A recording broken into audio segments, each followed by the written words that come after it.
natin, it's time to impeach the wicked witch of the East. Ayun po. Witch of the East, boba! Ang Davao nasa South.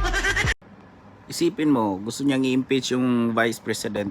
Pero sila mismo, hindi nila makondem yung ginagawang pagpatay ng mga NPA sa mga inosente. No, tulad na lang doon sa Mati, no, may isang inosenteng bata na pinatay ng mga NPA.